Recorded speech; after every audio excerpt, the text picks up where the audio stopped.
Alrighty, ladies and gentlemen. It is late at night. I'm sure you can see. I am filming this on my phone as I pay excellent attention to the road and drive myself home. I lost the SD card to my camera, and I don't feel like going out and paying for a new one because I don't make anything on YouTube. But today I would like to talk to you about an interesting film, one that has gotten rave reviews from critics, and that film is Ex Machina with Oscar Isaac.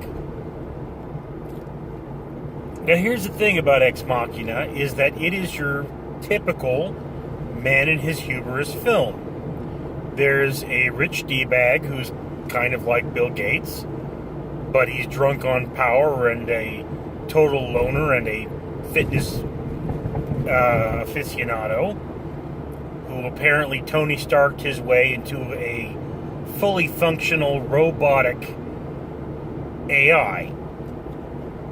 And then he goes out there and gets one of his employees, who is a first-rate drip, to go out there and essentially evaluate his AI for no real good reason.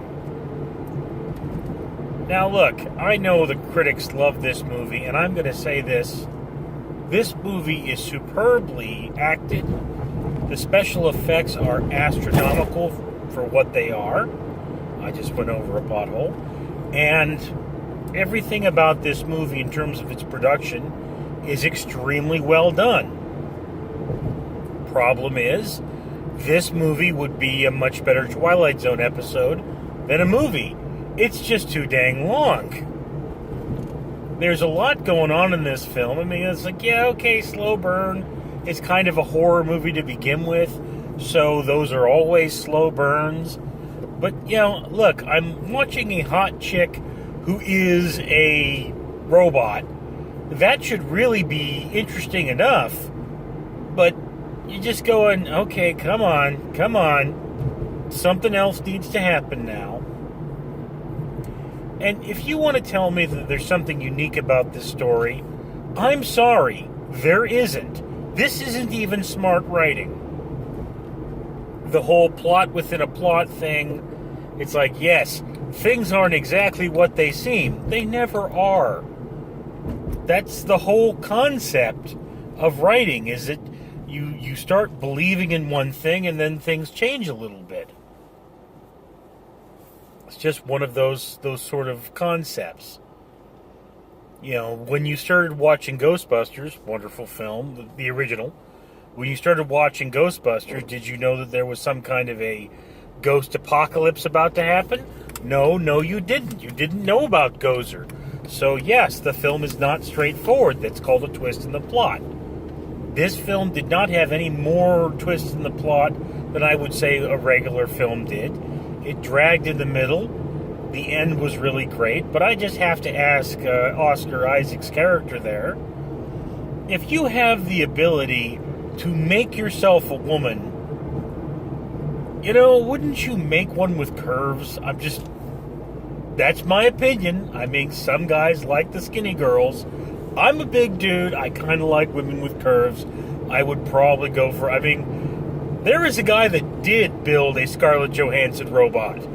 So, I'm just wondering, you know, why these particular women? They're really skinny. And in fact, one of the production failures of this is that when you look at these robots, the main AI there has better curves when she's in robot form than when they, you know, eventually put some skin on her. So, yeah, you look at that and say, okay, that brings me out of it a little, because I can tell that robot is not what is under that skin. Now, in the statement of skin, there is a lot of nudity, particularly at the end of this film. It's not quite a reverse of the original film, Carrie, which it's like your inner 14-year-old looks at all those girls in the shower at the beginning and you go, wow, this is awesome! In this, at the end, you go, good-looking woman. But, yeah, I mean, this is the day of the internet, And it's not as difficult to see naked women, at your fingertips on your phone or on your computer. So I have to point that out. I just have to say, look, as it stands, is it really a big thing that we look at these women nude in this film? I appreciate it being there. They are lovely women, but it's not going to change the fact. It's not going to change my overall enjoyment by the movie by anything. If I called this a 7 before the nudity, I might call it a 7.5. Again, beautiful women. They're not my kind of women because they're a little skinny, but yeah, I mean, they are the bright part of the film after the special effects. But still, it is a film much like any other, like a Frankenstein movie. Look, you mess with nature, you have a problem. Oh yeah, well, we've seen that a billion times before.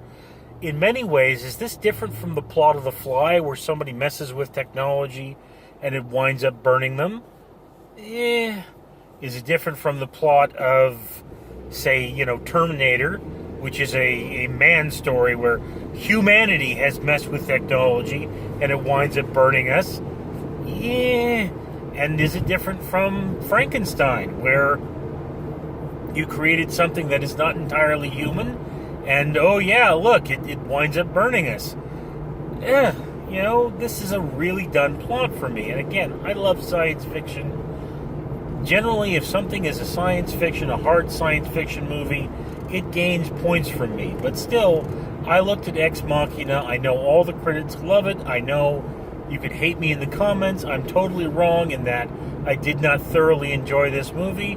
But the bottom line fact is I did not thoroughly enjoy this movie. I am saying that if you enjoy science fiction movies and you enjoy horror movies, you may want to put this on your watch list. I do believe it is currently available through Amazon Prime, at least when I'm going to post this video. It is not a must-watch. It is a good movie, not a great movie. It's not iconic. It is a so-so movie.